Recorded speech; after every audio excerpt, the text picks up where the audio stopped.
Witamy wszystkich serdecznie. Wujek Rybul, pan Ścichu Jurek. Powie pan dzisiaj coś? Jedz sobie pan tę kiełbasę i daj pan spokój. Chciałem dzisiaj, w dzisiejszym odcinku chciałem wam trochę opowiedzieć na temat rozpoznawania gatunków ryb. Ostatnimi czasy bardzo dużo sobie tutaj oglądam różnego rodzaju filmików i ludzie mają problemy z rozpoznawaniem gatunków ryb. Czy to jest płoć, czy to jest wzdręga, czy to jest kleń, czy to jest jaś. Dzisiaj zajmiemy się wzdręgą i płocią. Jeżeli te rybki występują w jednolitych warunkach w jednym jeziorze, odróżnienie płoci od wzdręgi nie będzie takie trudne. Ale opowiem wam jeszcze na początku o paru cechach, na jakie cechy powinniśmy zwracać uwagę u ryby, żeby po prostu zobacz, może poprawię trochę kamerę, nie wiem czy to... O, może lepiej.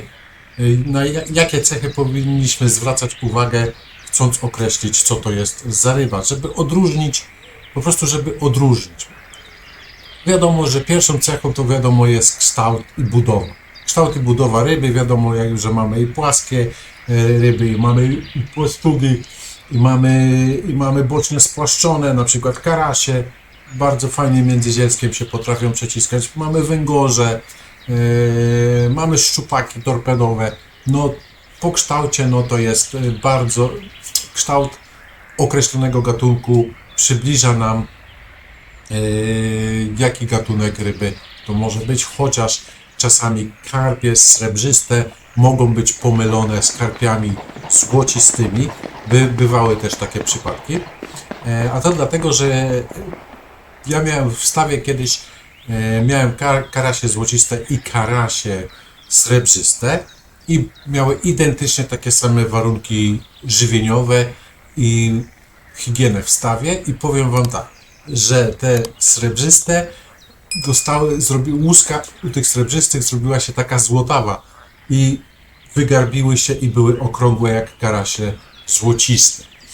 I niewprawne oko, na przykład klienci, którzy przyjeżdżali i mówili: Panie Marcinie, ale te karasie, a ja je przesortowałem, miałem w dwóch osobnych siatkach po prostu.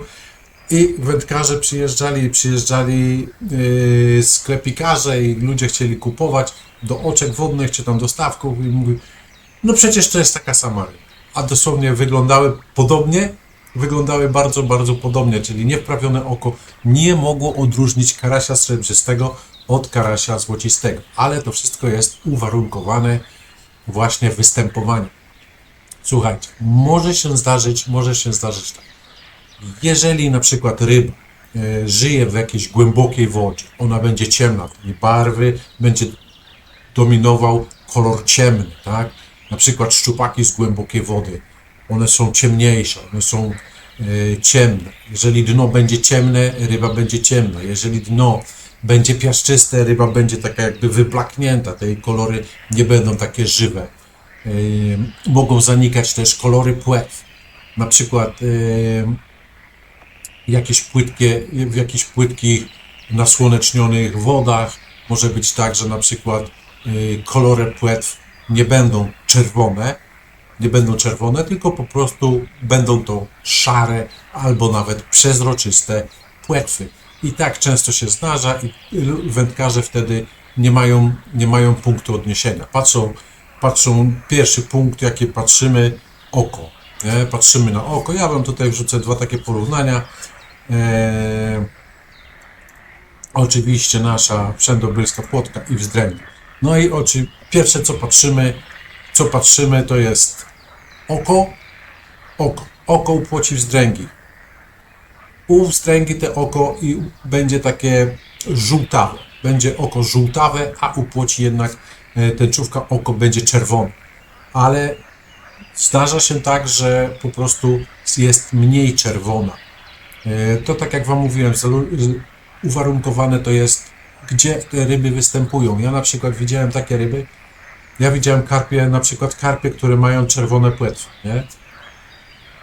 Płetwy karpia były normalnie czerwone. To był dobrze odżywiony karp, hodowany na stawach o dnie gliniastym i płetwy karpia były dosłownie czerwone. Nie mówię o płetwach grzbietowych, mówię, że o płetwach odbytowych. Tutaj co widzicie, ogonowa nie była taka, wiecie, jak czerwona jak tutaj ta nasza herbata z wkładką, ale po prostu były odcień czerwonawy. Inne karpie z mułowatego mają szary kolor płetw. I tak samo będzie z odcieniem kolorów, tak jak tutaj u góry widzicie, oko u płoci i u wzdręgi, u większości ryb, na przykład i u karpia i u jazia i u klenia. Dzisiaj nie robimy jazia, klenia, zrobimy kiedy indziej. To jest pierwszy oznaka, co to przynależności gatunkowej ryby. Oczywiście widzimy, że wzdręga jest bardziej taka garbata, płotka jest bardziej smukła i najbardziej charakterystyczną cechą u tych rybek jest to, że po prostu płotka ma tutaj pyszczek zakończony tempo, czyli końcowy, układ gębowy końcowy to się nazywa, jest jeszcze dolny, jest jeszcze górny i jest jeszcze boczny. Chodzi o to, że wzdręga ma górny, czyli ten dzióbek wzdręgi idzie tak do góry, nie? A płotka ma normalny taki.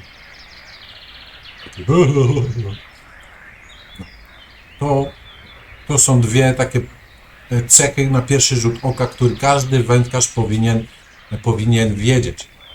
Płoć zazwyczaj jest bardziej stalowa, wzdręga jest złotawa. Łuska.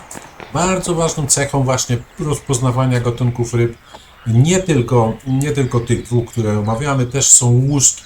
Jeżeli ktoś ma problem, może być to na przykład jaś i kleń, tak? Jeżeli ktoś mówi, o, złapałem klenia, okazuje się, że jaś ma drobniejszą łuskę, kleń ma grubszą łuskę.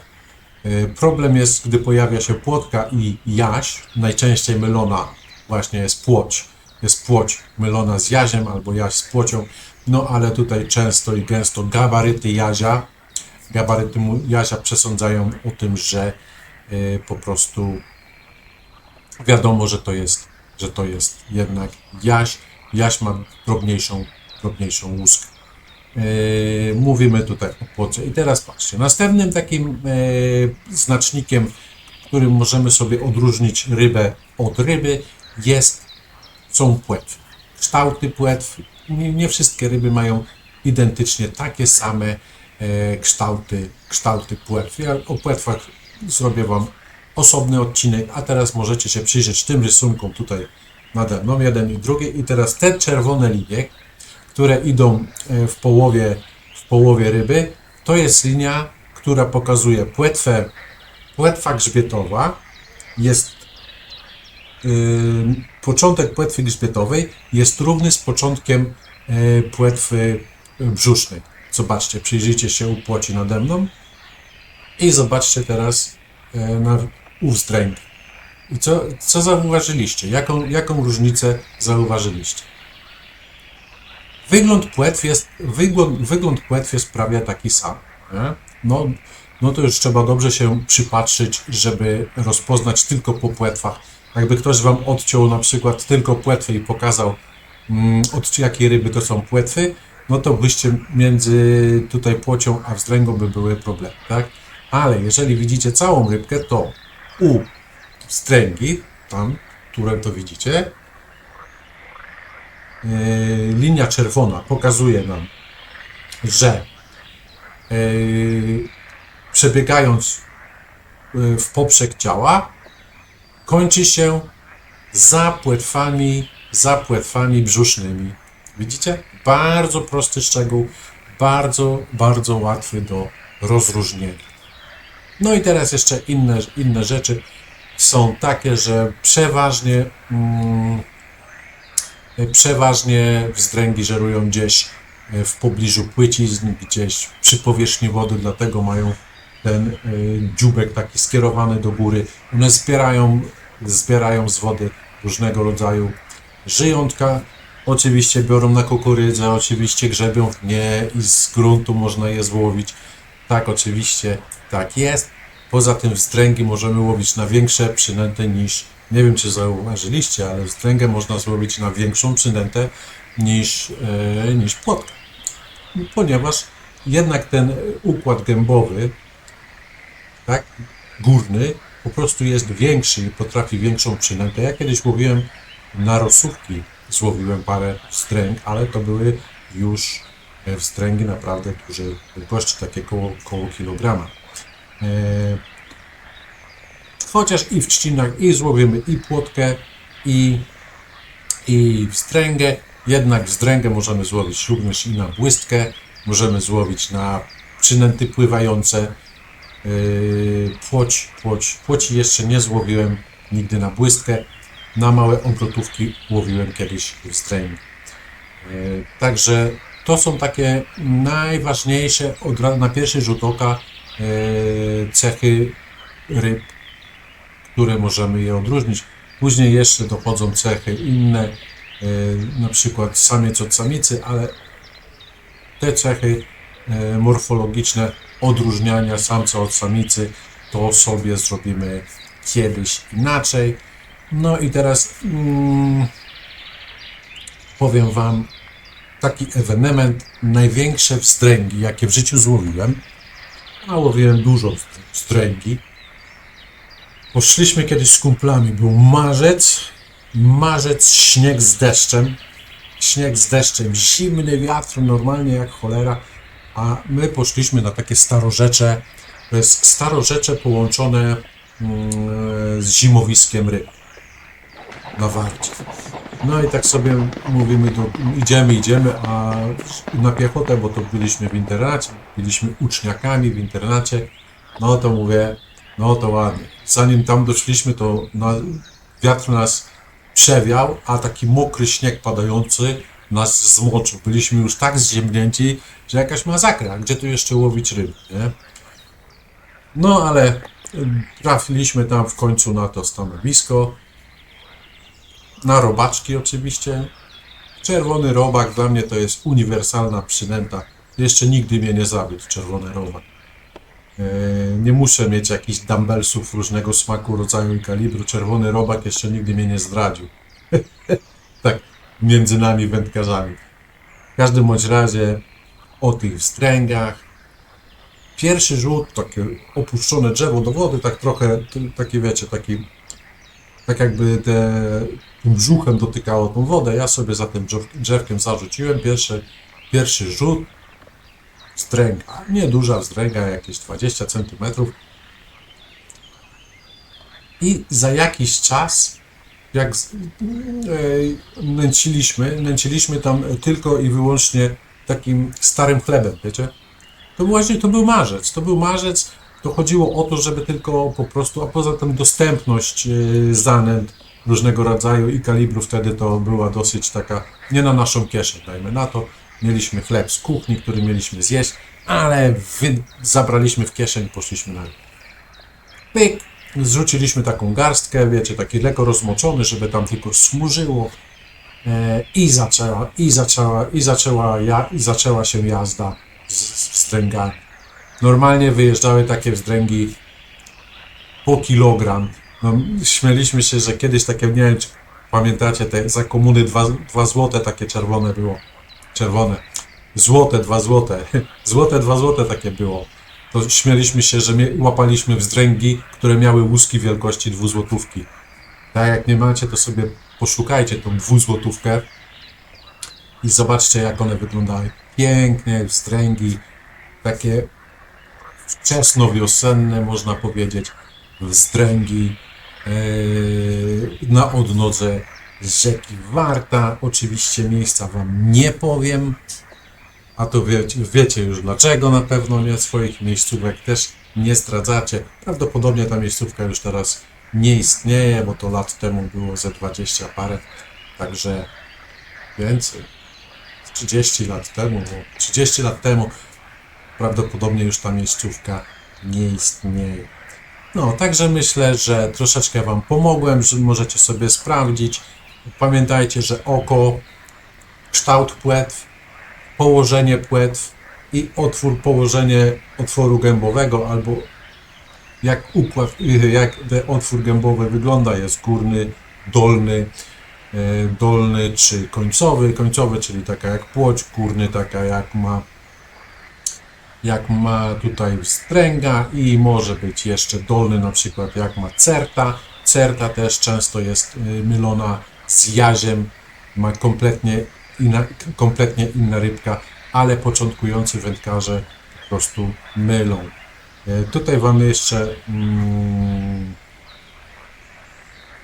Wam jeszcze takie porównanie zrobię. Tu macie takie żywe rybki, na co zwrócić uwagę.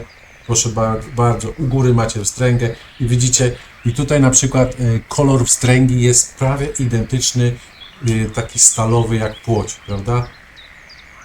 Normalnie wstręga jest bardziej taka złocista. O, i bardziej ma czerwone płetwy, i na bzdręgę mówią krasnopiórka,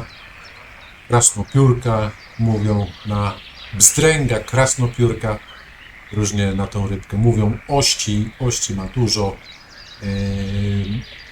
żywi się, tak jak Wam powiedziałem, ale też lubi sobie podjadać glony. Prawdopodobnie ten smak tej rybki nie będzie taki oczywiście rybny, tylko bardziej gloniasty. No i ktoś inny by to określił, że to po prostu smak ryby. Ryba smakuje mułem. To nie mułem, tylko tymi glonami, które się rybka odżywia.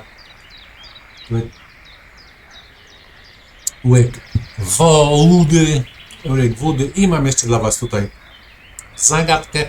Znalazłem ją u takiego pana na filmiku, który sam nie wiedział, co złowił. I teraz właśnie Wam pokażę. Proszę bardzo. O, popatrzcie sobie, co to jest za ryba. Jak ta ryba wygląda. No jest trochę tak zamulona, bo to zdjęcie wyciąłem z filmiku, i kto określi, co to jest za gatunek ryb?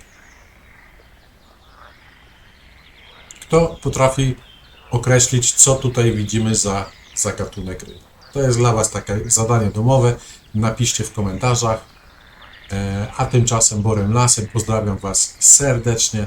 Do zobaczenia w innych odcinkach. Oglądajcie to, co już było zrobione. Tam dużo ciekawostek i takich moich wypadów na ryby, jakichś różnych historyjek Wam poopowiadam. Także trzymajcie się ciepło, zdrówka życzę, subskrybujcie, lajkujcie, komentujcie, rób tak, co chce. Pamiętajcie,